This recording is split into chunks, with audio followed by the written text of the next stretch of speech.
opportunity for a bunch of artists to get famous and get to participate in rock and roll without having to actually play an instrument. It was almost like playing music. You would do the artwork, it'd be printed, and it'd be up on the telephone poles. That's what gave the Armadillo credibility around the state and around the country, because these posters went out and were visual evidence that there was something going on.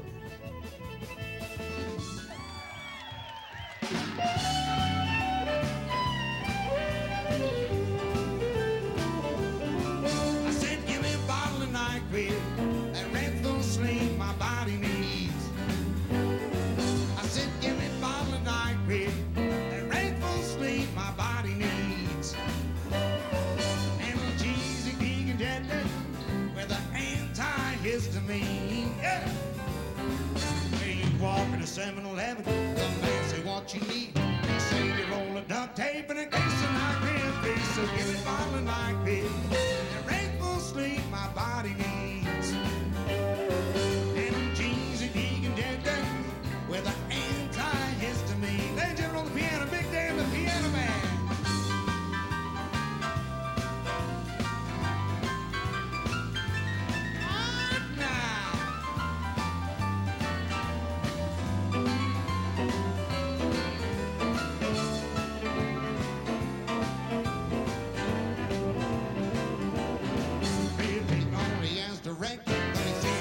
Dose. I'll read to kill and keep the bathroom cabinet close. So give me a bottle of NyQuil, that red full sleep my body needs.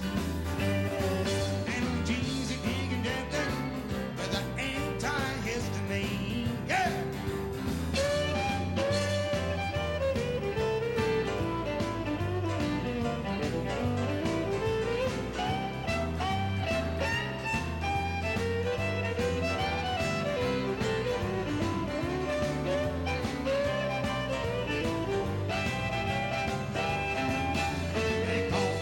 Jump, I don't know what they mean. I just can't be satisfied unless my tongue is green. So give me a bottle of NyQuil, that red full sleep my body needs.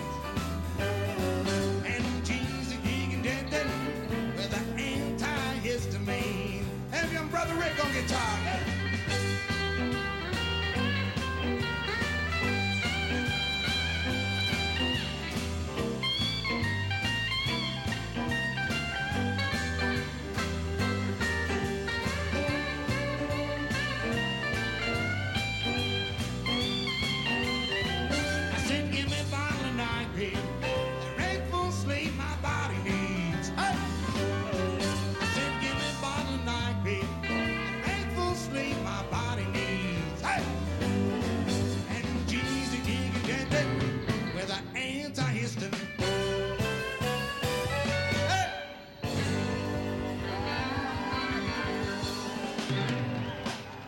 As the advertising and public relations director, one of my stated goals was to get an Armadillo World headquarters poster in every bathroom of every apartment in the city of Austin, at least the ones occupied by people between the ages of 18 and 35. I think I did a good job of it. If you think about it, when a concert's over, if there's no poster, it's over. It's just a memory. But if there's a poster, then there's visual proof that something happened that night. So this visual proof was going up all around the state and literally around the country. Johnny Winter said one time he checked into the Chelsea Hotel in New York, and in the bathroom, it was completely decoupaged with Vulcan Gas Company and Armadillo posters. That's a Chelsea Hotel in New York. We would each do a poster in the other one's style, just to kind of see if we could get by with it and throw each other off. And we were cooking along like that quite a while. Jim Franklin would do a Ken Featherston, Ken would do a guy Juke, Juke would do me, I would do Ken. And one day we saw this Asleep at the Wheel poster. I don't know if it'll come up over here. It was a really beautiful poster. Each of us thought the other one had done it. None of us had done it.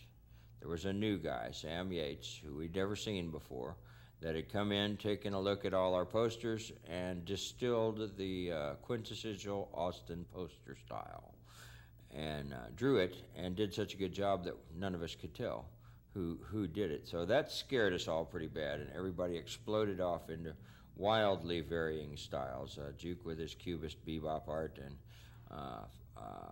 Franklin, always different every time, never can put a handle on that. Garrett did a whole lot of really fine surface beauty and classical letters and stuff. Gary McElhaney did really big, real intricate pencil drawings. Ken Featherston always did pointillist and the crosshatch pen and ink. Lots of portraiture and lots of realism. I got to meet some of the best artists I've ever known in my life, and I grew to know them. And one of the things I know about them is that at the princely sum of $50 per poster, they weren't in this for the money. Like I say, I'm working in Origin now, so I still see Michael Priest, and I still see Danny Garrett, and we're still involved doing art. We still do occasional posters. Pays better, but the feeling that you got doing stuff for Armadillo, it couldn't be reproduced anywhere else.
why the armadillo is an icon? Why did I choose it?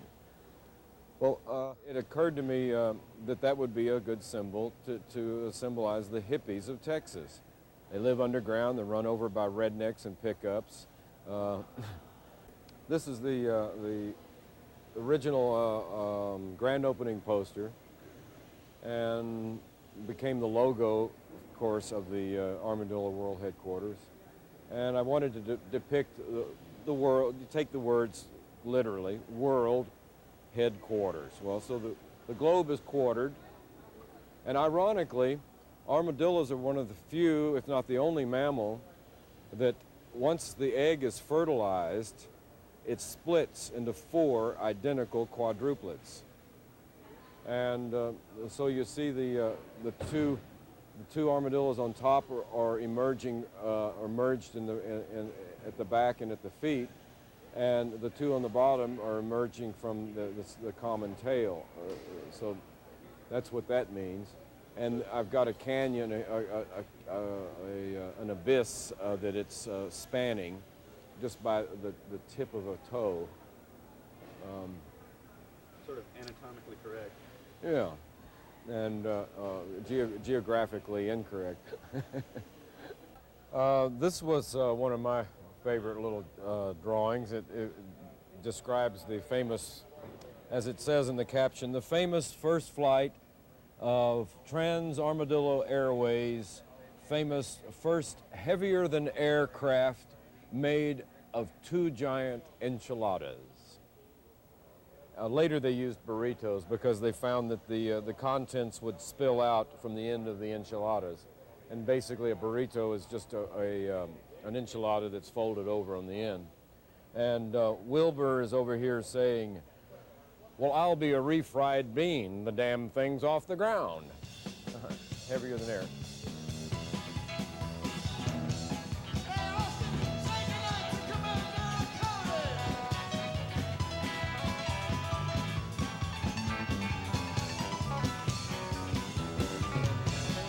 Neon lights are shining right downtown, babe.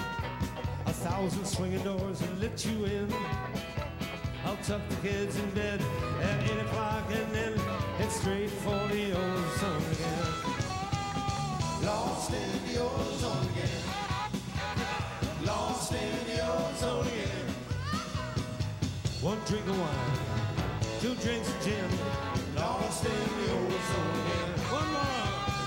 Lost in the ozone again. Lost in the ozone again. What you drinking, Dave? Peter! Yeah. Lost in the ozone.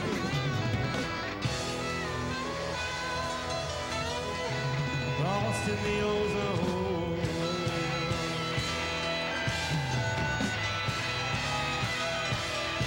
Thank you very much.